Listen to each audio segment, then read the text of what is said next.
Let's walk. This is a single scene conversational story between two old aged friends named Mr. Dan and Mr. Fred. Mr. Fred came to visit his friend in the cool of the day, whom he met sitting on a sofa at the veranda. He questioned him on why he missed his doctor's appointment, but Mr. Dan gave him a sarcastic response that he changed his mind and he should mind his business, which got Mr. Fred thinking of not knowing if he runs a business or not. Mr. Dan teased his friend for not having a good understanding of English, while pointing out his friend's forgetfulness as a result of old age. Mr. Fred admitted he was old and stated that so is Mr. Dan, but he refused to admit being old. Mr. Dan further stated that he pitied the senior citizens as they are very old and feeble. Immediately, his friend pointed out to him that so he is also, going back to the question of why he isn't going for the doctor's appointment. Mr. Dan said he is going for evangelism with the youth in the church.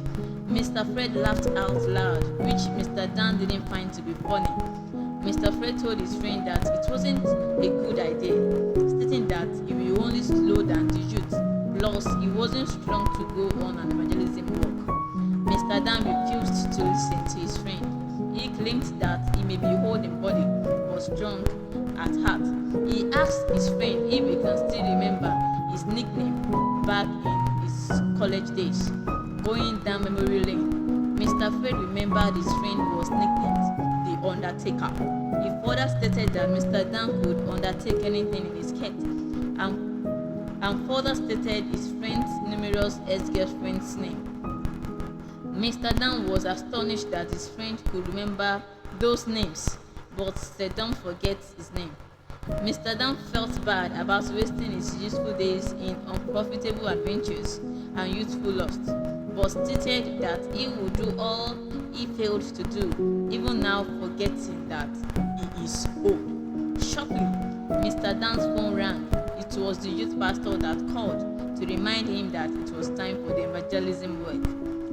Mr. Dan conversed happily with the pastor, stating that he will join them in a jiffy.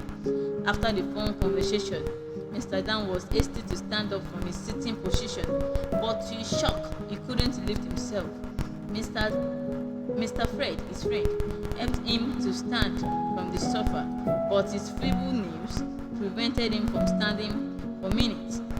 He found himself sitting back on the sofa tired. He looked unhappy, and the regret of wasting youthful days dawned on him, as he is old and had no strength to go on evangelism.